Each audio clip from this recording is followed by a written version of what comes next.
ক্ষমানিদেবং করুণানিধানং কমালবর্ণং সুমিতাবতারং অপার সংসার সমুদ্র সেতুং ভজামহে ভাগবত স্বরূপম। এইভাবে শ্রীমদ্ ভাগবতের মহিমা বর্ণনা করা হয়েছে পদ্মপুরাণে। এটা পদ্মপুরাণের শ্লোক। খুব সুন্দরভাবে যে কীভাবে পুরো ভাগবত প্রথম স্কন্ধ থেকে একদম দ্বাদশ স্কন্ধ পর্যন্ত ভগবানের শরীর, এবং এই ভাগবতকে আশ্রয় করে যারা জীবন অতিবাহিত করবেন তারা ভাগবতের অশেষ কৃপা লাভ করবেন এবং এই সংসারের সমুদ্র থেকে একদম মুক্তি পেয়ে ভগবত ধামে প্রত্যাবর্তন করবেন। হরি।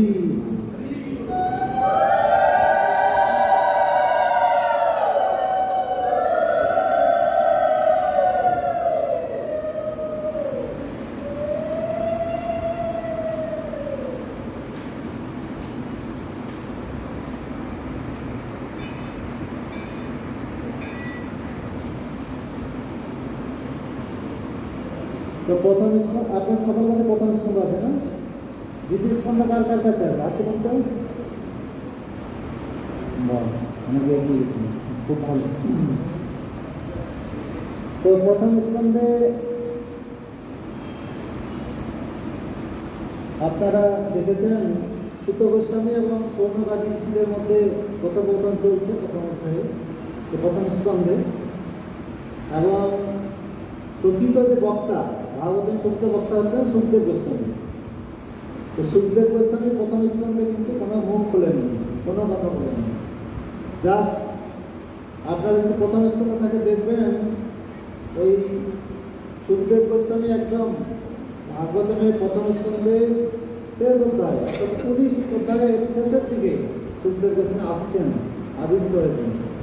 25 থেকে 31 নম্বর শ্লোক থাকে দেখতে পারেন। প্রথম স্কন্ধ 19 নম্বর অধ্যায় 25 থেকে 31 নম্বর শ্লোকে সুখদেব গোস্বামীর আবির্ভাব এবং তার সেই রূপের কথা বর্ণনা করা হয়েছে। এখন সুখদেব গোস্বামী যখন এসেছেন পরীক্ষিত মহারাজ এবং আরও সমস্ত ঋষিদের কাছে, আপনাদের আগে ভূমিকাতে আপনারা শুনেছেন যে কীভাবে পরীক্ষিত মহারাজ অভিশপ্ত হয়ে এখানে উপস্থিত হয়েছেন। তো সুখদেব গোস্বামীকে পরীক্ষিত মহারাজের খুব গুরুত্বপূর্ণ প্রশ্ন, এই ধরনের প্রশ্ন সচরাচর কেউ করে থাকে না। তো সেই প্রশ্নটা আপনারা পাবেন, দেখুন 2 বার করা আছে। যদি প্রথম স্কন্ধে থাকে দেখতে পারেন, প্রথম স্কন্ধে 19 নম্বর অধ্যায়ের 24 নম্বর শ্লোক এবং 37 নম্বর শ্লোক। 37 নম্বর শ্লোক দেখুন, আপনারা পেয়ে যাবেন। পরীক্ষিত মহারাজ খুব গুরুত্বপূর্ণ, যেটা মনুষ্য জীবনের অত্যন্ত গুরুত্বপূর্ণ প্রশ্ন, সেটা পরীক্ষিত মহারাজ সুখদেব গোস্বামীকে করছেন।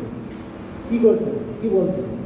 পরীক্ষিত মহারাজ বলছেন, হে প্রভু, আপনি কৃপাপূর্বক বলুন, মুমূর্ষুমান ব্যক্তির কি করা কর্তব্য? যে মানুষ মরতে চলেছে তার কর্তব্যটা কি? এই প্রশ্ন কিন্তু স্কুল, কলেজ, উকিল, আদালত কোথাও কিন্তু হয় না। এই ধরনের প্রশ্ন কেউ করে না। যুধিষ্ঠির মহারাজ বলছেন না, জহনি অহনি ভূতানি গচ্ছন্তি ও জমালয়ম শেষা চরম ইচ্ছন্তি কিম আশ্চর্য মত। যে এই জগতের সব থেকে আশ্চর্য বিষয় এটাই যে প্রতিটি মুহূর্তে মানুষ মারা যাচ্ছে, এমনকি তার পিতা, ঠাকুরদা আদি গুরুজনদের শ্মশানে পুড়িয়ে দিয়ে আসছে, তবুও সে নিজের মৃত্যু সম্বন্ধে প্রিপারেশন নেয় না বা সেই সম্বন্ধে কোনো চিন্তা করে না। সে ভাবে যে আমি অনেক দিন বাঁচবো, অনেক ভোগ করবো জগৎ। তো এইটা হচ্ছে জগতের সব থেকে আশ্চর্যের ব্যাপার, যুধিষ্ঠির মহারাজ বলছেন। এবং পরীক্ষিত মহারাজ এই প্রশ্ন করছেন যে প্রভু, আপনি কৃপাপূর্বক বলুন, যে মানুষ মরতে চলেছে তার করণীয় কি করতে হবে? তো সেই তার উত্তরে সুখদেব গোস্বামী 2য় স্কন্ধ থেকে তিনি কথা বলতে শুরু করেছেন সেই প্রশ্নের উত্তর। দ্বিতীয় স্কন্ধে যদি আপনার থাকে দেখতে পারেন, প্রথমে একদম প্রথম অধ্যায়ে পরীক্ষিত মহারাজের এই যে প্রশ্ন, এই প্রশ্নের ভূয়সী প্রশংসা করেছেন সুখদেব গোস্বামী, যে আপনি মহান রাজা। এই ধরনের প্রশ্ন সচরাচর শোনা যায় না।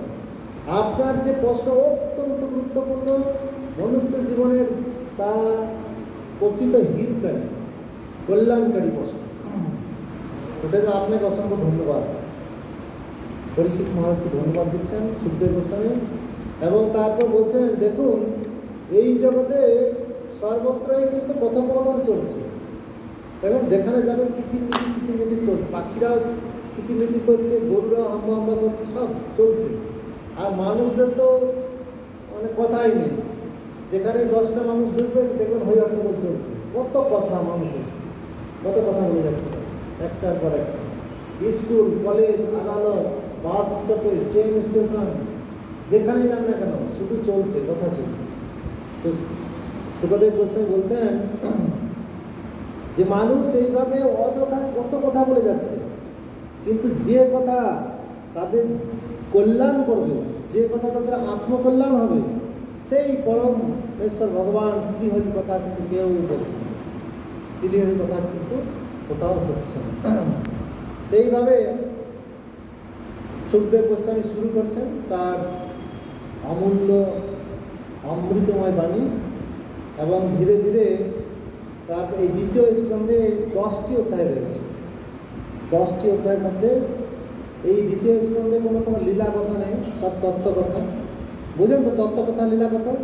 লীলা কথা মানে হচ্ছে কোনো ভগবান বা ভগবানের ভক্ত সম্বন্ধীয় কাহিনী বা গল্প বা তাদের ইতিহাস বর্ণনা করা। আর তত্ত্ব কথা মানে যেটাতে তত্ত্বজ্ঞান লাভ হবে, আত্মতত্ত্ব জ্ঞান লাভ হবে, যার যে সমস্ত উপদেশ শ্রবণ করলে আত্মার কল্যাণ হবে, সেটা হচ্ছে তত্ত্বকথা। যেমন পুরো গীতাটাই হচ্ছে তত্ত্বকথা, সেখানে কোনো কাহিনী। কিন্তু ভাগবতম হচ্ছে তত্ত্বকথা এবং কাহিনী দুটোর সংমিশ্রণ আছে, কম্বিনেশন করা আছে। সেটা ভাগবতম খুব সুন্দর। তো সেখানে সুখদেব গোস্বামী তারপর শুরু করছেন তার সে অমৃতময় বাণী, এবং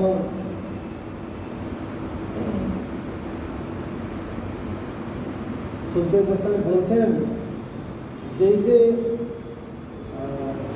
দীর্ঘ জীবন যারা লাভ করতে চায়, যারা বহুদিন ধরে বেঁচে থাকতে চায় জগৎ, এবং এই জগতে তারা ভোগ করতে থাকে, তাদের সেই দীর্ঘ জীবন নিয়ে কী লাভ? সে তো পশু পাখির মতো, তারা ওই খাবে দাবে, আহার নিদ্রা ভয় মৈথুন করবে আর মারা যাবে। তারপর তারা তাদের কর্মফল ভোগ করার জন্য হয় নরকে যাবে বা স্বর্গে যাবে, আবার পুনরুক্তি জন্ম, পুনরুক্তি জন্ম, এইভাবে তাদেরকে জন্ম মৃত্যু চক্রে থেকেই যেতে হবে। কী লাভ? তার থেকে তিনি বলছেন, তিনি একটা উদাহরণ দিয়েছেন সেখানে প্রথম অধ্যায়ে, খট্টাঙ্গ মহারাজের উদাহরণ দিয়েছেন। যখন অসুররা স্বর্গরাজ্য আক্রমণ করেছিলেন এবং দেবতারা পরাস্ত হয়ে গেছিলেন, ইন্দ্র, অগ্নি আদি দেবতারা সকলে পরাস্ত হয়ে গেছিলেন এবং তারা স্বর্গ ছেড়ে পালিয়ে গেছিলেন, তখন ইন্দ্র এই পৃথিবীতে এসে পৃথিবীর যে রাজা, খট্টাঙ্গ মহারাজ ছিলেন খুব তেজস্বী। কার পুত্র জানেন? মান্ধাতার পুত্র খট্টাঙ্গ মহারাজ। এই খট্টাঙ্গ মহারাজকে হায়ার নিয়ে গেছিলেন। আমরা যেমন ফুটবল খেলাতে বা ক্রিকেট খেলাতে হায়ার নিয়ে যায় না, অনেকে ভালো যে খেলতে পারে তাকে হায়ার নিয়ে যায় অনেক টিম, সেরকম ইন্দ্রদেব এই খট্টাঙ্গ মহারাজের কাছে এসে প্রার্থনা করেছিলেন যে আপনি খুব বলবান যোদ্ধা, আপনি কৃপাপূর্বক আপনি চলুন, স্বর্গরাজ্য এখন অসুরদের দখলে, অসুর আক্রমণ করেছে, তা আপনি যদি কৃপাপূর্বক যান তাহলে আপনার এই বলশালী বাহুর দ্বারা সে অসুররা পরাস্ত হবে। তো সেই ইন্দ্র এসছেন, স্বর্গের রাজা, কি বলবেন? খট্টাঙ্গ মহারাজ গেলেন, গিয়ে সেখানে সে অসুরদের সাথে যুদ্ধ করলেন এবং খুব কম সময়ের মধ্যে তিনি অসুরদেরকে পরাস্ত করে ইন্দ্র এখন যখন সিংহাসন ফিরে পেয়েছেন, ইন্দ্র বলছেন, হে প্রভু, হে মহারাজ পট্টাঙ্গ, আপনি কৃপাপূর্বক এখন আমার কাছে বর প্রার্থনা করুন, আপনি কি চান বলুন, আপনাকে কিভাবে খুশি করতে পারি। তো পট্টাঙ্গ মহারাজ বলছেন, আমি আর কি চাইব, আর কি বা চাইবে, যার এই যে ইন্দ্র অসুরদের ভয়ে পট্টাঙ্গ মহারাজের কাছে সাহায্য চেয়েছেন, তার কাছে কি চাইবে। তো তখন বলছে, আপনাদের তো অনেক যোগ শক্তি আছে, আমার কোনো ধন সম্পদ কিছু লাগবে না, কোনো যোগ বলও লাগবে না, আপনাদের শক্তি দিয়ে আপনি যদি বলে দিতে পারেন যে আমার আয়ু আর কতটা আছে, তাহলে আমি অত্যন্ত কৃতার্থ হব। তো তখন ইন্দ্রদেব তাদের সেই যোগ শক্তি বলে দেখছেন যে পট্টাঙ্গ মহারাজের একটা মুহূর্ত মাত্র টাইম, আর এক মুহূর্ত পরেই তার মৃত্যু। এক মুহূর্ত মানে কত সময় জানেন? 48 মিনিট। 48 মিনিট হচ্ছে এক মুহূর্ত। তো আর এক মুহূর্ত টাইম আছে। তো তখন তৎক্ষণাৎ পট্টাঙ্গ মহারাজ সেই একটা মুহূর্ত সময় নষ্ট না করে ভগবানের চিন্তায় মগ্ন হয়ে ভগবানকে প্রাপ্ত হয়েছিলেন বা ভগবত ধামে ফিরে গিয়েছিলেন। তো এইটা প্রথমেই সুখদেব গোস্বামী পরীক্ষিত মহারাজকে বলছেন, এই পট্টাঙ্গ মহারাজের কাহিনী নয়, জাস্ট উদাহরণ দিয়ে বলছেন 2-3টি শ্লোকের মধ্যে। তো সেই জন্য আপনি ভয় পাবেন না, আপনার 7 দিন টাইম আছে। উনি একটা মুহূর্ত সময় পেয়েছিলেন, জাস্ট একটা মুহূর্ত। তো তিনি কিন্তু সেই মুহূর্তটাকে কাজে লাগিয়ে ভগবানকে প্রাপ্ত হয়েছিলেন। আপনার 7 দিন টাইম আছে, আপনার কোনো চিন্তা নেই, আপনাকে আমি ভগবত ধামে ফিরিয়ে নিয়ে যাব। তো তারপর এইভাবে প্রথম অধ্যায় শেষ করছেন এবং অবশেষে ভগবানের বিরাট রূপের বর্ণনা করেছেন সুখদেব গোস্বামী। তারপরে দ্বিতীয় স্কন্ধের দ্বিতীয় অধ্যায়ের নাম হচ্ছে হৃদয় অভ্যন্তরস্থ ভগবান। হৃদয়ের অভ্যন্তরে ভগবান বিরাজমান। সেখানে খুব সুন্দরভাবে বর্ণনা করা হয়েছে যে এই যে আমাদের সব কিছু অনিত্য, একদিন আমাদেরকে এই সব কিছু ছেড়ে চলে যেতে হবে। তো সেখানে ভালোভাবে বর্ণনা করা হচ্ছে, ভূমি থাকতে খাটের কি প্রয়োজন, হাত থাকতে গ্লাসের কি প্রয়োজন, মানে এই যে সব কিছু অনিত্যতা এবং কোনো কিছুর প্রতি আমাদের আসক্ত হওয়া উচিত নয়, এই ব্যাপারে বিস্তারিত আলোচনা করেছেন। এবং অবশেষে ব্রহ্মার কথা বলছেন যে ভগবানকে বোঝা অত সোজা নয়। ব্রহ্মা 3 বার বেদ অধ্যয়ন করে ভগবান উপলব্ধি করেছিলেন যে আমি শত তপস্যাতেও, শত প্রচেষ্টাতেও ভগবানকে আমি আমার প্রচেষ্টায় কখনো উপলব্ধি করতে বা বুঝতে পারবো না। এইভাবে ব্রহ্মার কথা বলে যে আমরা তাহলে কোন পরিস্থিতি রয়েছি সেই সম্বন্ধে বর্ণনা করেছেন। তারপর তৃতীয় অধ্যায়, আমি চেষ্টা করছি একটু সারমর্ম আপনাদেরকে বলার। তৃতীয় অধ্যায়ে সুখদেব গোস্বামী পরীক্ষিত মহারাজকে এই যে বিভিন্ন দেবদেবীদের মাহাত্ম্য সম্বন্ধে বর্ণনা করছেন এবং কোন দেবদেবীর কীরকম পাওয়ার রয়েছে সেই সম্বন্ধে বিস্তারিত বর্ণনা করেছেন। এবং আমরা যদি বিভিন্ন প্রকার সমস্যার সম্মুখীন হই, ইমিডিয়েট যদি সেই সমস্যার সমাধান করতে চাই, তাহলে আমরা কার শরণাগত হব সেই বিস্তারিত বলেছেন। আমি 2-1টা বলছি। যদি কেউ পুত্র লাভ করতে চায়, তাহলে প্রজাপতিদের শরণাপন্ন হতে হবে, তাদের আরাধনা করতে হবে। যদি কেউ ভালো বলবান তেজ লাভ করতে চায়, তাহলে অগ্নিদেবের উপাসনা করতে হবে। যদি জননেতা হতে চায়, ওই যে মুখ্যমন্ত্রী, এমপি, তার এমএলএ বা প্রধানমন্ত্রী ইত্যাদি মন্ত্রী যদি কেউ হতে চায়, তাহলে সাধ্যদেব বলে একজন দেবতা রয়েছেন, তার উপাসনা করতে হবে। আর দেহে অনেকে হয়তো রোগা, পুষ্টি হয় না, আমি যেমন একটা আছি রোগা, মানে খুব দুর্বল, এই ধরনের ব্যক্তিরা যদি ভালো স্বাস্থ্যবান শরীর পেতে চায়, তাহলে পৃথিবী মাতার উপাসনা করতে হবে। এই অনেক অনেক কথা বলেছেন। কেউ যদি সুন্দর স্ত্রী চায়, তাহলে অপ্সরা উর্বশীর উপাসনা করতে হবে। উর্বশী অন্যান্য অপ্সরাদের মতো নয়, কিন্তু উর্বশীর বিশাল পাওয়ার আছে। যেমন আরও সব রম্ভা, মেনকা, যে সমস্ত অপ্সরারা রয়েছেন স্বর্গে, তো উর্বশী কিন্তু সেরকম নয়। উর্বশী সব থেকে সুন্দরী এবং সব থেকে শ্রেষ্ঠা যত অপ্সরা রয়েছে স্বর্গে, এবং উর্বশী ভগবান উর্বশীকে সৃষ্টি করেছেন। যখন নরনারায়ণ ঋষি তপস্যা করছিলেন এবং ইন্দ্র যখন তার সেই তপস্যাকে ভঙ্গ করার জন্য বিভিন্ন অপ্সরাদের পাঠিয়েছিলেন, তো তখন নরনারায়ণ ঋষি সেই গন্ধর্ব অপ্সরাদের এই উর্বশীকে উপহার দিয়েছিলেন। তার এই জানু থেকে উর্বশীকে সৃষ্টি করেছিলেন, তারপর তাদেরকে গিফট দিয়েছিলেন, তোমরা আমার ধ্যান ভঙ্গ করতে এসছো, তোমাদের থেকে কোটি গুণে সুন্দরী স্ত্রী আমার এই পদতলে থাকে। এই দেখো একটা নিয়ে যাও, এই উর্বশীকে দিলাম, যাও ইন্দ্রকে দাও। ইন্দ্র এই উর্বশীকে ইন্দ্রকে আমি গিফট দিলাম উর্বশী। তো সেই উর্বশীর উপাসনা যদি কেউ করে তাহলে সুন্দর স্ত্রী পাবে। কেউ যদি যশ লাভ করতে চায় তাহলে কিন্তু একমাত্র ভগবান শ্রীহরির উপাসনা করতে হবে। বিদ্যা যদি লাভ করতে চায়, পারমার্থিক বিদ্যা, তাহলে শিবের উপাসনা করতে হবে। কেউ যদি সুরক্ষা পেতে চায়, মানে বিভিন্ন শত্রুদের হাত থেকে রক্ষা পেতে চায়, তাহলে যক্ষ সমাজের উপাসনা করতে হবে, যক্ষদের। এইভাবে অনেক আছে, অনেক বড় লিস্ট আছে, আমি সব বলছি না, সময় যাবে। তো এটা তৃতীয় অধ্যায়ে, দ্বিতীয় স্কন্ধের তৃতীয় অধ্যায়গুলো আপনারা পেয়ে যাবেন, দেখবেন 2 থেকে 9 নম্বর শ্লোকের মধ্যে বিস্তারিতভাবে বর্ণনা করা হয়েছে। তারপরে এই যে 9 নম্বর পর্যন্ত এই সমস্ত কথা বলে 10 নম্বরে ভগবান একদম এর সার তত্ত্ব কথা বলছেন, যে শুনুন, আপনাদেরকে এই যা কিছু শোনালাম সেইগুলো কিন্তু তার সার কথা শুনুন। অকাম সর্বকাম বা মোক্ষ কাম উদারিত তীব্রেণ ভক্তি যোগেন যজেত পুরুষ পরম।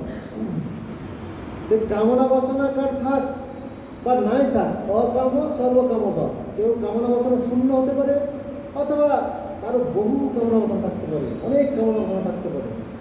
অকাম সর্বকাম বা মোক্ষ কাম উদারিত, বা কেউ মুক্তি পেতে চায় জগৎ থেকে, যে যাই চাক না কেন, তীব্রেণ ভক্তি যোগেন যজেত পুরুষ পরম, পরম পুরুষোত্তম ভগবান শ্রীহরির ভজনা তীব্র ভক্তি সহকারে করায় মনুষ্য জীবনের পক্ষে। তাহলে যদি কেউ ভগবান শ্রীহরির ভক্তি বা ভগবান শ্রীহরির উপাসনা তীব্র প্রেম সহকারে যদি কেউ করে থাকে, তাহলে এই যে যতগুলো বর্ণনা করা হলো সেগুলো সে অটোমেটিক পেয়ে যাবে। তার কোনো আর অন্য কোনো দেবদেবীর কাছে তার হাত পাতার কোনো প্রয়োজন হবে না। সেই জন্য সব কিছু ছেড়ে আমাদের উচিত ভগবান শ্রীহরি বা ভগবান শ্রীকৃষ্ণের উপাসনায় নিজেকে সর্বভাবে নিযুক্ত করা। তো এইভাবে খুব সুন্দর তৃতীয় অধ্যায়ে সুখদেব গোস্বামী বিস্তারিত বর্ণনা করেছেন। তারপর চতুর্থ অধ্যায়ের নাম হচ্ছে সৃষ্টি প্রকরণ। সেখানে সৃষ্টি সম্বন্ধে খুব সুন্দর বর্ণনা রয়েছে। সৃষ্টি, স্থিতি, প্রলয়, কীভাবে এই জগতে সৃষ্টি হচ্ছে, এই জগৎকে পালন করা হচ্ছে এবং ধ্বংস হচ্ছে, এই সম্বন্ধে বর্ণনা করা হয়েছে। তারপর পঞ্চম অধ্যায়, সেখানে সর্বকারণের কারণ নাম হচ্ছে সর্বকারণের কারণ, পঞ্চম অধ্যায়। এবং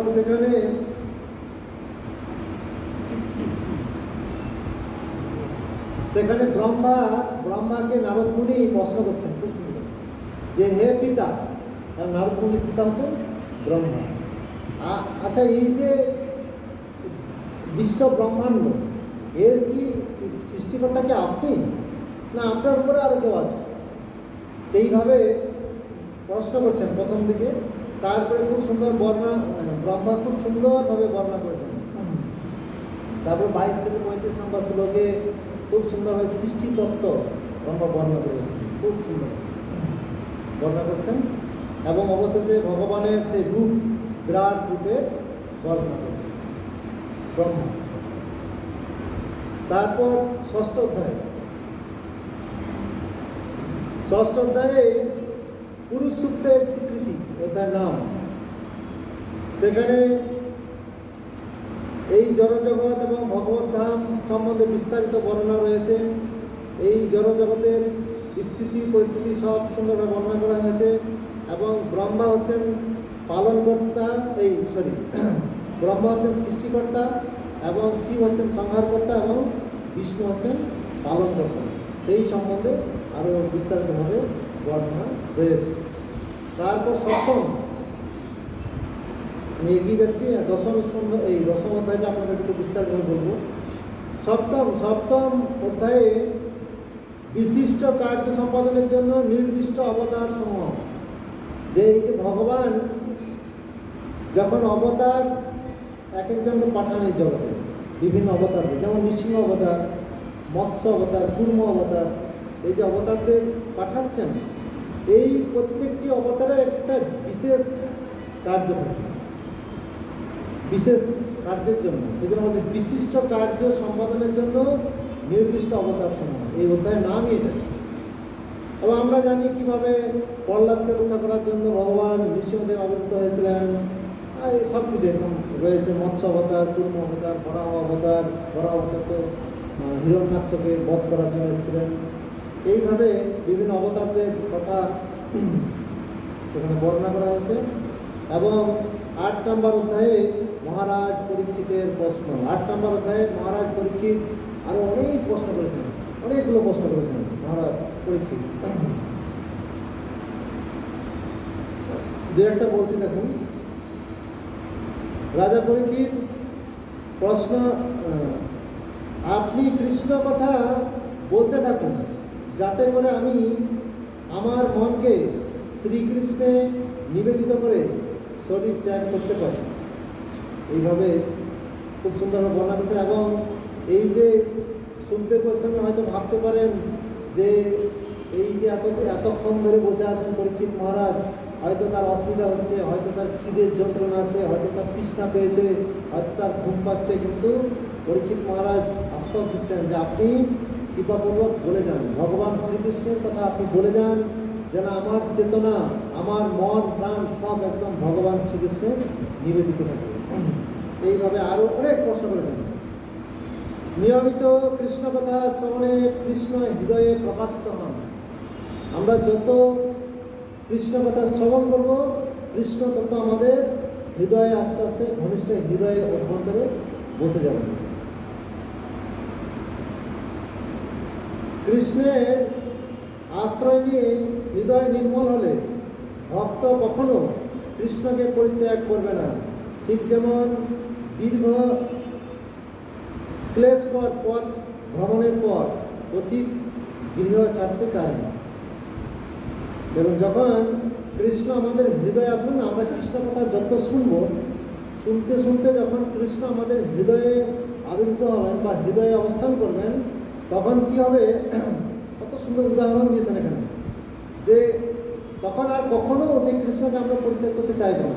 তখন এই সমস্ত যত প্রকারের জাগতিক আসক্তি, ভোগ বাসনা সব অটোমেটিক ত্যাগ হয়ে যাবে। কীরকম না, ঠিক যেমন দীর্ঘ পথ পরিভ্রমণ করার পর, অনেকক্ষণ পথ, হয়তো আপনারা গেছেন, হয়তো বিশাল বৃন্দাবন পরিক্রমা, যেমন বৃন্দাবন পরিক্রমা যদি পায়ে হেঁটে করে থাকেন, দেখবেন 1 মাস পরে কীরকম অবস্থা হবে। তো 1 মাস পরে তখন মনে হবে একটা রুম নিয়ে কিছুদিন রেস্ট করি, আর বেরোতে ইচ্ছা করে না। তো সেই রকম উদাহরণ দেওয়া হয়েছে, দীর্ঘ পরিশ্রমের পর যখন কেউ আর গৃহত্যাগ করতে চায় না, গৃহকে পেলে সে গৃহকে আঁকড়ে ধরে থাকে আর গৃহ থেকে বের হতে চায় না, সেই রকম আমরা এই জগতের বিভিন্ন প্রকার দুঃখ দুর্দশার মধ্যে আমরা যে এগিয়ে যাচ্ছি, যখন কৃষ্ণ আমাদের হৃদয়ে অবস্থান করবেন, তখন সেই কৃষ্ণকে পেয়ে আমরা এত আনন্দ পাবো, তখন আর আমরা এই কৃষ্ণকে ছেড়ে এই জগতের দুঃখ দুর্দশার মধ্যে আর আমরা যেতে চাইব। এইভাবে খুব সুন্দরভাবে সুখদেব গোস্বামী বর্ণনা করছেন পরীক্ষিত মহারাজকে। তারপরে নবম অধ্যায়ের নাম হচ্ছে ভগবানের বাণীর বর্ণনার মাধ্যমে উত্তর। এই অধ্যায়ে খুব গুরুত্বপূর্ণ। এখানে যে ভগবান সর্বপ্রথম ভাগবতম 4টি শ্লোকের মাধ্যমে যে ব্রহ্মাকে শ্রবণ করেছিলেন, সেই 4টি শ্লোক এই অধ্যায়ে রয়েছে, আপনারা নোট করে নিতে পারেন। দ্বিতীয় স্কন্ধ নবম অধ্যায় 33, 34, 35 এবং 36, এই 4টি শ্লোক হচ্ছে এটাকে বলা হচ্ছে চতুশ্লোকী ভাগবতম। যেমন গীতা আছে না আমাদের, চতুশ্লোকী গীতা কোনটা কোনটা বলুন তো, কে জানে? চতুশ্লোকী গীতা কোন কোন শ্লোক জানেন? দশম অধ্যায়ের 8, 9, 10, 11। দশম অধ্যায় 8, 9, 10, 11 হচ্ছে চতুশ্লোকী গীতা। অহং সর্বস্ব প্রভব মত্ত সর্বম প্রবর্ততে ইতিমত্তা ভজন্তে মাং বুধা ভাব সমন্বিত। এইভাবে মচ্চিত্তা মধ্যতে প্রাণা বোধন্তে পরস্পরম কথান্তশ্চ মাম নিত্যম তুষ্যন্তরম, এইগুলো সব চতুশ্লোকী গীতা রয়েছে। তো আর ভাগবতমের চতুশ্লোকী ভাগবতম হচ্ছে দ্বিতীয় স্কন্ধ, নবম অধ্যায় 33 থেকে 36 নম্বর শ্লোক। এই হচ্ছে চতুশ্লোকী ভাগবত। তারপরে একদম শেষ এই স্কন্ধে মাত্র 10টি অধ্যায় বর্ণনা করেছেন সুখদেব গোস্বামী, খুব ছোট অধ্যায়। তো এই দশম স্কন্ধে খুব সুন্দরভাবে ভাগবতমের যে কি বর্ণনা করা হয়েছে সেটি বিস্তারিতভাবে বলছেন একদম শেষ অধ্যায়। যেমন গীতার মধ্যে 5টি তত্ত্ব আলোচনা করা হয়েছে। কি কি কে জানে? হাত। 5টি তত্ত্ব, গীতায় 5টি তত্ত্ব আলোচনা করা হয়েছে। ওই সময় লোক বলুন। হ্যাঁ, 5টি তত্ত্ব শুনতে পেয়েছেন তো? ঈশ্বর, জীব, প্রকৃতি, কাল এবং কর্ম। মনে থাকবে, ঈশ্বর, গীতাতে যে 5টি তত্ত্ব আলোচনা করা হয়েছে মূলত ঈশ্বর, জীব, প্রকৃতি, কাল এবং কর্ম। এই পাঁচটির মধ্যে 4টিকে আমরা কিছু করতে পারি না, শুধু কর্মকে চেঞ্জ করতে পারি। কর্মের পরিবর্তনের মাধ্যমে আমরা ভগবানকে লাভ করতে পারি। কর্মকে শুধু পরিবর্তন করা যায়। সেজন্য আমরা আমাদের কর্মটাকে শুধু যদি কনভার্ট করে দিই, আমরা যে আমাদের সংসারের জন্য, আমাদের প্রীতির জন্য যে সমস্ত কর্মগুলো করছিলাম, ওই ধরনেরই কর্ম আমরা করছি। আমরা মার্কেট করছিলাম, আমি কি কি খাবো, বা আমার পরিবারের জন্য কি কি রান্না করবো, বা কে কী ভালোবাসে, আমার ছেলে, আমার মেয়ে, আমার দাদু, আমার পিতারা কী ভালোবাসে, সেইগুলো আমি বাজার করছিলাম। ওই বাজারই করব, শুধু কনভার্ট করে দেবো যে এটা আমার পরিবারের জন্য না, এটা ভগবান কৃষ্ণের জন্য মাত্র। বাস ওই কর্মটাকেই চেঞ্জ করে দিলাম। কর্মই করছি, কিন্তু কর্মটাকে একটু কনভার্ট করে দিলাম, পরিবর্তন করে দিলাম, অন্যদিকে মুডটাকে ঘুরিয়ে দিলাম, লক্ষ্যটাকে ঘুরিয়ে দিলাম, তাহলে সেটাই ভক্তি হবে। তো সেই জন্য গীতায় এইগুলো খুব সুন্দরভাবে আলোচনা করা হয়েছে যে ভগবান, জীব, প্রকৃতি এবং কাল, তাকে আমরা কিছু করতে পারি না, কিন্তু কর্মকে আমরা পরিবর্তন করে আমাদের চেতনাকে শুদ্ধ করে আমরা ভগবানকে লাভ করতে পারি। সেই রকম তদ্রূপ একই রকমভাবে ভাগবতমে 10টি তত্ত্ব আলোচিত হয়েছে। গীতায় হয়েছে 5টি তত্ত্ব, ভাগবতমে হয়েছে 10টি তত্ত্ব। তো এইগুলো আপনারা ভাগবতমের দ্বিতীয় স্কন্ধের শেষ অধ্যায় অর্থাৎ দশম অধ্যায়ে আপনারা বিস্তারিতভাবে পেয়ে যাবেন। তো প্রথম বর্ণনা করা হয়েছে স্বর্গ অর্থাৎ এই ব্রহ্মাণ্ডের সৃষ্টি, ভগবান যেটা সৃষ্টি করছেন, ভগবান স্বয়ং যে সৃষ্টি করছেন সেটাকে বলা হচ্ছে স্বর্গ। যেমন ভগবান কীভাবে সৃষ্টি করছেন? ভগবান কৃষ্ণ সৃষ্টি করেছেন বলরামকে। বলরাম থেকে প্রথম চতুর্গ্রহ থেকে নারায়ণ থেকে দ্বিতীয় চতুর্গ্রহের সংকর্ষণ থেকে সৃষ্টি হচ্ছে মহাবিষ্ণু থেকে সৃষ্টি হচ্ছে গর্ভদক্ষায় বিষ্ণু থেকে সৃষ্টি হচ্ছে ক্ষীরোদক্ষায় বিষ্ণু, এবং ক্ষীরোদক্ষায় বিষ্ণু থেকে ব্রহ্মার সৃষ্টি হচ্ছে। এত ব্রহ্মার সৃষ্টি পর্যন্ত এই যে সৃষ্টি তত্ত্ব, এটা হচ্ছে স্বর্গ। এবং এই যে মহাবিষ্ণু তিনি যখন নিঃশ্বাস ত্যাগ করছেন, তখন তার সেই অসংখ্য লোমকূপ থেকে অসংখ্য ব্রহ্মাণ্ড সৃষ্টি হয়ে যাচ্ছে। এবং তিনি যখন আবার প্রশ্বাস গ্রহণ করছেন, তখন সেই সমস্ত ব্রহ্মাণ্ডগুলো আবার তার শরীরে আবার প্রবেশ করছে। তো এই ব্রহ্মার সৃষ্টি পর্যন্ত এটাকে বলা হচ্ছে স্বর্গ। তারপরে স্বর্গ বিস্বর্গ, বিস্বর্গ মানে উপসৃষ্টি। ভগবান যেটা করছেন সেটা সৃষ্টি, আর বিস্বর্গ মানে উপসৃষ্টি। ব্রহ্মাকে সৃষ্টি করে দিলেন, এইবারে দায়িত্ব হচ্ছে ব্রহ্মা। এতক্ষণ পর্যন্ত ভগবানের দায়িত্ব থেকে মুক্ত হয়ে গেল, এবারে ব্রহ্মা সৃষ্টি করছে। তো আপনারা ভাগবতে পাবেন যে ব্রহ্মা কীভাবে সৃষ্টি করেছেন। কত চতুষ্কুমার নারদ মুনি একটার পর একটা সৃষ্টি করে যাচ্ছেন। সৃষ্টিতত্ত্ব ভাগবত আলোচনা রয়েছে বিভিন্ন জায়গায়। তো এই যে ব্রহ্মা যে সৃষ্টি করছেন, এই সৃষ্টিটা হচ্ছে বিস্বর্গ। তারপর হচ্ছে স্থিতি। কোন লোক, মানে এই যে ব্রহ্মাণ্ডের যে বিভিন্ন লোকগুলো রয়েছে, যেমন এখানে আমাদের যে ব্রহ্মাণ্ড, এই ব্রহ্মাণ্ডের 14টা লোক রয়েছে, বা 14টা ভুবন যা বলবো। আমরা যেখানে রয়েছি সেটা বলা হচ্ছে ভূলোক। তারপরে উপরে ভূ, ভুব, স্বর্গ, মোহ, জন্ম, তপ, শক্তি। তাহলে আমাদের ভূলোকের উপরে রয়েছে 6টি লোক বা 6টি ভুবন। আর আমাদের নিচের দিকে রয়েছে অতল, বিতল, তলাতল, মহাতল, রসাতল, পাতাল। এইভাবে 7টি রয়েছে নিচের দিকে। এই টোটাল হচ্ছে 14টা।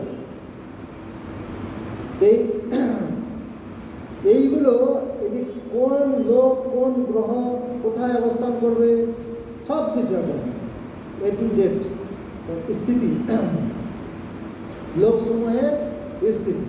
তারপর হচ্ছে পোষণ। পোষণ শব্দের অর্থ হচ্ছে পালন। সৃষ্টি কার্য এবং ধ্বংস কার্য। সৃষ্টির জন্য ব্রহ্মাকে তৈরি করলেন ভগবান, আর ধ্বংসের জন্য শিবকে তৈরি করলেন। কিন্তু পালন করাটা হচ্ছে খুব কঠিন, জানেন তো। যেন একটা যে কোনো জিনিস, ধরুন একটা মন্দির বানিয়ে দেওয়াটা সহজ, কিন্তু মন্দিরকে পরিচালনা করে এগিয়ে নিয়ে যাওয়া খুব কঠিন। একটা ঘর বানিয়ে দিতে পারে কেউ, কিন্তু তাকে মেনটেনেন্স করা খুব কঠিন আছে। একটা সন্তান যে কেউ সৃষ্টি করে দিতে পারে, কিন্তু সেই সন্তানকে লালন পালন করে মানুষ করা খুব কঠিন জিনিস। তো পালন করাটা খুব কঠিন জিনিস। সেজন্য পালন করার দায়িত্বটা ভগবান কিন্তু তার অন্য কাউকে দিলেন, স্বয়ং রাখলেন। সেজন্য ভগবান এই পালনের দায়িত্বটা নেওয়ার জন্য বিষ্ণু রূপে অবতীর্ণ হন। ভগবান স্বয়ং বিষ্ণু রূপ ধারণ করে পালনের দায়িত্বটা তিনি গ্রহণ করলেন। এই পোষণ আরও বিস্তারিত রয়েছে, যে ভগবান সকলকে পালন করছেন, সকলকে দেখছেন, সমস্ত কিছু। দেখুন, আমরা আমাদের আহারের জন্য, আমাদের বাসস্থানের জন্য কত চিন্তিত। সারাদিন সকাল থেকে ওই চিন্তাই করি, আজকে কোথায় যাব, কোথায় গেলে হয়তো ইনকাম হবে, আরও ব্যাংক ব্যালেন্স কী করে বৃদ্ধি হবে, কত চিন্তা করি। কিন্তু একটা ছোট্ট পিপীলিকা থেকে একদম হাতি পর্যন্ত কত পশু পাখি কত রয়েছে, তাদের কিন্তু কোনো চিন্তা নেই। তারা কিন্তু চাকরি করতে চায় না, তাদের কোনো ব্যবসাও নেই, তাদের কোনো কিছু ইনকাম নেই। কিন্তু ভগবান তাদেরকেও পোষণ করছেন, তাদেরকেও পালন করছেন। একটা হাতির কত কুইন্টাল খাবার দরকার, কিন্তু সে হাতিরও খাবার কিন্তু ভগবান জোগাড় দিচ্ছেন বা জোগাচ্ছেন। কিন্তু আমাদের কত টেনশন, আমরা সারাদিন কত চিন্তা করি, কী খাবো, বৃদ্ধ বয়সে কে দেখবে, আমার তো ব্যাংক ব্যালেন্স ফুরিয়ে যাচ্ছে, আমার তো সেরকম অর্থ নেই, আমি তো গরিব, বা বিভিন্ন রকম চিন্তা। বা যারা ধনী তাদেরও চিন্তা, আরও কী করে বাড়ানো যায়, আরও গাড়ি বাড়ি ব্যাংক ব্যালেন্স আরও কী করে বাড়ানো যায়। তো এইগুলো হচ্ছে আসক্তির কারণ। তো ভগবান কিন্তু সকলকে লালন পালন করেছেন, এবং ভগবান ভক্তের প্রতি তার করুণা আরও বিশেষভাবে বর্ষিত হয়। সেজন্য ভগবানের অপর নাম হচ্ছে ভক্ত বৎসল। ভগবান তার ভক্তকে বিশেষ রূপে লালন পালন করেন। ঠিক যেমন আমাদেরই যদি 5টা সন্তান থাকে, তার মধ্যে যদি 3টি সন্তান দুষ্টু প্রকৃতির হয়, কথা না শোনে, এবং 2টো সন্তান যদি খুব ভালো, খুব কথা যা বলবো তাই শোনে, তাহলে আমরা কিন্তু 5 জনকে লালন পালন করবো। কাউকে কিন্তু করবো না যে কাউকে খেতে দেবো না, এরকম নয়। কিন্তু যে 2টি সন্তান কথা শুনে তার প্রতি আমাদের স্নেহ ভালোবাসা একটু অন্যরকম হয়। তদ্রূপ ভগবান সকলকে লালন পালন করেন, কিন্তু ভক্তদেরকে একটা বিশেষভাবে লালন পালন করেন। সেই জন্য ভক্তের অপর নাম হচ্ছে ভক্ত বৎসল। পোষণ ভগবান সকলকে লালন পালন করছেন। তারপর হচ্ছে উতয়। উতয় হচ্ছে, উতয় শব্দের অর্থ হচ্ছে বা উতি বহুবিধ কর্মবাসনা। এই যে আমরা এই জগতে আবদ্ধ হয়েছি আমাদের বাসনার জন্য, এবং আমরা এই যে বিভিন্ন প্রকার কর্মে লিপ্ত হয়েছি আমাদের বাসনার জন্য। সব কিছু আমাদের এই যে বাসনা রয়েছে, ভোগ বাসনা, যেমন ধরুন সাপোজ আমার ইচ্ছা হয়েছে আমাকে একটা ফ্রিজ কিনতে হবে। তো ফ্রিজ কিনতে হলে কি চাই? বাজারে যেতে হবে, দোকানে গেলে তো দিয়ে দেবে না, পুরো টাকা দিন। তো টাকা যদি দিতে হয় তো টাকা উপার্জন করতে হবে, আর টাকা উপার্জন করতে গেলে আমাকে কর্ম করতে হবে। সেজন্য বাসনাকে চরিতার্থ করার জন্য কর্মে লিপ্ত হতে হবে। আর যে কর্ম আমি করবো সেই কর্ম হয় সেটা আবার কি পাপ কর্ম হতে পারে, পুণ্যকর্ম হতে পারে। হয়তো আমার ইমিডিয়েট চাই, কারো পকেট থেকে আমি চুরি করে নিলাম 10,000 টাকা, তাহলে সেটা কি পাপ কর্ম হলো। সেই পাপ কর্মের জন্য আমাকে ফল ভোগ করার জন্য নরকে যেতে হবে। বা আমি ভিক্ষা করতে পারি, সেটা ভালো, ঠিক আছে, অসুবিধা নেই, সেইভাবেও আমি উপার্জন করতে পারি। বা বিভিন্ন ব্যবসা বাণিজ্য ভাবে করতে পারি, বা আমি লেবার করতে পারি, কারো আন্ডারে আমি পরিশ্রম করে তার উপার্জন করতে পারি। কর্ম করতে হবে। তাহলে আমাদের বাসনাগুলোকে চরিতার্থ করার জন্য কর্ম করতেই হবে। কর্ম যদি না করি তাহলে আমাদের বাসনাগুলো চরিতার্থ হবে না। এইভাবে আমাদের বাসনার জন্য আমরা কর্ম করি, আর কর্মের জন্য এই যে কর্মবন্ধনে আবদ্ধ হয়ে পড়ি। এইভাবে জগতে আমরা আবদ্ধ হয়ে জন্ম মৃত্যু চক্রে ঘুরপাক খাচ্ছি। তাহলে মূল কারণটা কি? আমরা এই যে জন্ম মৃত্যু চক্রে আবদ্ধ হয়ে আছি, মূল কারণ হচ্ছে আমাদের ভোগ বাসনা। ভোগ বাসনার জন্যই আমরা এইভাবে চক্রাকারে জন্ম মৃত্যু চক্রে ঘুরতে থাকছি। তো এটা হচ্ছে এই সম্বন্ধে আলোচনা করা হয়েছে। এটাকে বলা হচ্ছে উত্তয়, অর্থাৎ কর্মবাসনা। তারপর হচ্ছে মন্বন্তর, কিভাবে এই জগৎ পরিচালিত হচ্ছে। ব্রহ্মার একদিনে 14 জন মনু, ব্রহ্মার একদিনে 14 জন মনু আসেন, তারা এই জগৎকে পরিচালনা করেন, রাজা রাজত্ব করেন। ঠিক যেমন সাপোজ ধরুন আমাদের যেমন ইসকন পরিচালিত হচ্ছে, জিবিসি রয়েছে, জিবিসির আন্ডারে আবার হয়তো দেখা যাচ্ছে 50টা মন্দির আছে। সেই জিবিসি কী করেন, তখন সেই 50টা মন্দিরের একটা প্রেসিডেন্ট বানিয়ে নেন। সেই প্রেসিডেন্টরা পরিচালনা করেন, আর জিবিসি তার উপরে থাকেন। তদ্রূপ এই ব্রহ্মা উপরে রয়েছেন, এবং এই পরিচালনা করার জন্য মনুদেরকে পাঠাচ্ছেন। তো ব্রহ্মার একদিনে 14 জন মনু আবির্ভূত হন। 14 জন মনু আসেন, রাজত্ব করেন, আবার চলে যান। এই মন্বন্তর, মনুগণের যে পরিবর্তন, সেই সম্বন্ধে আলোচনা করা হয়েছে। তারপরে আলোচনা করা হয়েছে ঈশানুকথা। ভগবান এবং ভগবানের ভক্তদের খুব অমৃতময় লীলা কথা, ভগবান সম্বন্ধীয়, ভগবানের কথা, ভগবানের অবতারদের কথা, ভগবানের ভক্তদের কথা, এই সমস্ত কথা বিস্তারিতভাবে এই ভাগবতের মধ্যে আলোচনা করা হয়েছে। তারপর হয়েছে নিরোধ। নিরোধ শব্দের অর্থ হচ্ছে বাধা, যেতে না দেওয়া। তো নিরোধ মানে হচ্ছে আমরা এই যে আমাদের কর্মফল ভোগ করতে থাকছি, জন্মমৃত্যু চক্রে আবদ্ধ হতে থাকছি, ঠিক যখন মহাবিষ্ণু যখন সেই প্রশ্বাসকে গ্রহণ করবেন, তখন আমরা আবার সেই মহাবিষ্ণু গর্ভে প্রবেশ করে দেব। কিন্তু এই যদি নিরোধ হয়, মহাবিষ্ণুর গর্ভে যদি প্রবেশ করতে না হয়, তাহলে সেটাকে কি বলা হচ্ছে? সেটাই বলা হচ্ছে মুক্তি। তাই নবম তত্ত্ব হচ্ছে মুক্তি। 10টি তত্ত্ব, 10টি তত্ত্বের মধ্যে হচ্ছে নবম তত্ত্ব হচ্ছে মুক্তি। মুক্তি মানে কি? এই যে শরীরের আবরণ থেকে মুক্তি পেয়ে যাবে। দেখুন আমাদের যত দুঃখ কষ্টের মূল কারণ কি? মূল কারণ হচ্ছে শরীর। শরীরটা যদি না থাকে তাহলে আমাদের কোনো দুঃখ নেই। রোগ হচ্ছে, ব্যাধি হচ্ছে, প্রিয়জন বিয়োগ হয়ে যাচ্ছে, বা আমার কিছু অঘটন ঘটছে, সব কিছুর এই যে দুঃখ পাচ্ছি, এই দুঃখের মূল কারণ হচ্ছে শরীর। এখন আমাদের শরীর না থাকে তাহলে কিন্তু দুঃখের আর কোনো প্রশ্নই নেই। তাই মুক্তি, মুক্তি শব্দের অর্থ হচ্ছে এই যে শরীরের বন্ধন থেকে মুক্তি লাভ করা। এখন মুক্তি লাভ করা ঠিক আছে, কিন্তু মুক্তি লাভ করে তারপর যাবে কোথায়? সে কোথায় যাবে? সেই তারপরে দশম তত্ত্ব হচ্ছে আশ্রয়। সেই যে আত্মা এই জগতের বন্ধন থেকে মুক্তি পেয়ে যাবে এবং ভগবানের চরণে আশ্রয় নেবে, ভগবান তাকে আশ্রয় দেবে, ভগবান স্বয়ং তাকে আশ্রয় দেবে।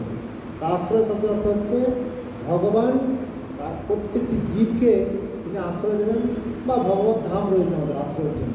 ভগবানের বিশেষ ধাম রয়েছে, যে ধামে গিয়ে এই জগতে মুক্তি পেয়ে সেই ভগবত ধামে আমরা নিত্য নিরন্তর সেই ভগবানের আনন্দময় সেবায় আমরা যুক্ত থাকতে পারব। তো এইভাবে সুখদেব গোস্বামী দশম অধ্যায়ে 10টি তত্ত্ব, শ্রীমদ্ ভাগবতমের 10টি তত্ত্ব খুব সুন্দরভাবে আলোচনা করেছেন। তো এরপরে পরবর্তী দিনে আপনারা হয়তো পরবর্তী অধ্যায় বা স্কন্ধগুলো আপনারা কিছু কিছু আইডিয়া পাবেন।